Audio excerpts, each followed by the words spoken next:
Let's start with the rhetoric. Do you worry that Democrats will be tied to rhetoric like this when we hear abolish ICE equated with defund the police? Senator Ted Cruz was on the program last evening decrying Democrats' use of the term Nazi in that case.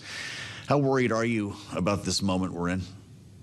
Well, first, the only people I hear using the term defund the police anymore are Republicans saying that Democrats stand for that when that's patently false. I have never stood for that, and I've actually publicly, going back years, criticized that sort of rhetoric. That, again, I don't know one elected Democratic colleague of mine in Congress who supports that or uses that phrase. I do understand, though, why Ted Cruz and other Republicans want to distract from the issues. Because let's face it, they're very afraid about this November midterm election. We just saw a special election in Texas in which a Democratic candidate won a district that Donald Trump had won last November in a landslide. So we're in an environment right now in which Democrats are overperforming by double digits on average every single special election that's taken place ever since January of last year. So it's not surprising to me that Republicans want to talk about anything other than their pitiful record in office. Well, I'm sure you've seen this letter that I refer to. It is addressed to Mike Johnson and John Thune. It is from your leader in the House, Hakeem Jeffries, and the Senate leader for Democrats, the Minority Leader, Chuck Schumer. Targeted enforcement is number one. There are 10 on here. DHS officers cannot enter private property without a judicial warrant.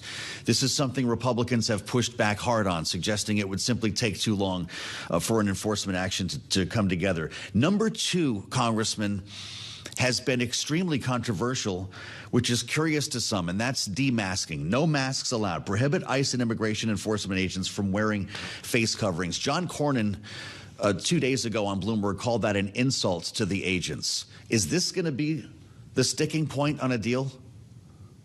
Well, I have to say I'm very confused by that, although I understand why John Cornyn wants to pretend to be more conservative than he is at the moment, facing a very difficult Republican primary for re-election. You know, I represent a lot of Philadelphia police officers, live in a neighborhood that actually has a lot of Philly police. The officers here in Philadelphia, and indeed every community in the country, they don't wear masks. They're public people. They're professionals. They wear uniforms. They have their names in the right by their chests. Their faces are visible. Why is ICE any different? Why is ICE acting like they're somehow above the law? Why should they get special treatment? You know, one of the reasons why law enforcement doesn't wear masks is because they want to have the trust of the community. I think that ICE is, and again, I have respect for anyone who's in law enforcement. I've always said that this is one of the most difficult jobs in society. But I think the majority of the American people, as polling shows, are pretty disturbed by what we're seeing in terms of what's happening on the streets of Minneapolis and the way ICE is conducting itself.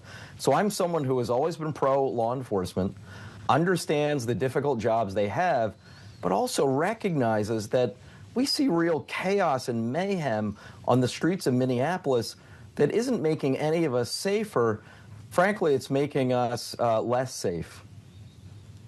So what's more likely here with 8 days to go?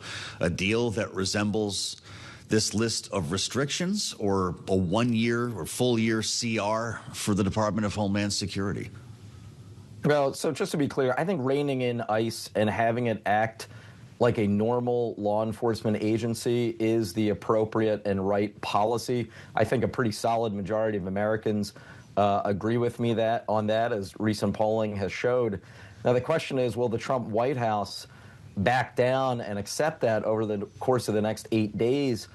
I have to be honest, I'm very skeptical that that will happen. So I do fear that specifically to DHS, that we will face either another CR or possibly a long shutdown.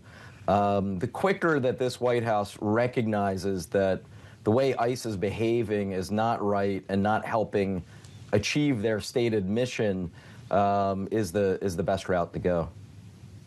Do you worry that Philadelphia is on the list? What happens if Dan Bongino shows up in your town, your neighborhood? I have to say, I would not, and I have a number of friends who are in Minneapolis. They've talked about just how horrific it's been. I certainly don't want to see that on the streets of Philadelphia. By the way, I would point out, if you mind a moment of bragging, Philadelphia had fewer violent crimes last year and fewer murders than at any point in the last 60 years. So this is literally the safest, and I say this as someone who's a born and raised Philadelphian and represents the district where he grew up.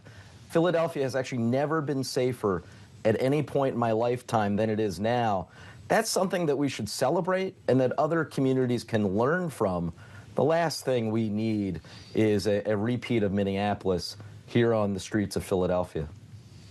Well, this is a heck of a time to be a member of Congress. Once this is resolved and we start getting into the throes of primary season, Congressman, what's the appropriations process going to be like from your view on the Budget Committee? Do we go into campaign mode, or is there going to be an agenda for this Congress? So I suspect you're going to point me to Mike Johnson on that one. Well, the reality is with 2-year terms, by the way, the provision of the Constitution my wife most dislikes, the fact that members of the House of Representatives have to run every 2 years. I don't think you're ever really out of election cycle. On the positive, it does keep you connected to the community that you represent. I'm back home here in Philadelphia because we adjourned session late yesterday. So, I think that over the last dozen years or so that I've been in Congress, I've been able to balance the Washington, D.C. aspect of the job. As ranking member of the Budget Committee, it's obviously an enormously time-consuming position that I have within the Congress, yet at the same time being back home and being connected to the constituents that I represent. So I don't foresee any sort of change over the next few months compared to the way it's been the previous year, with one exception. Perhaps when we get beyond these primary dates and primary elections, perhaps we will see more House Republicans finally begin to break from this White House and actually vote according to how they actually act in private and what they say about the Trump White House in private, but are too afraid to say that or to act on that in public because they're so afraid of their Republican primary electorate. As they're facing what will probably be a very difficult midterm election in November, I think you will see more and more of them attempt to drive some distance between themselves and the Trump White House because it'll be in their electoral best interest to do so.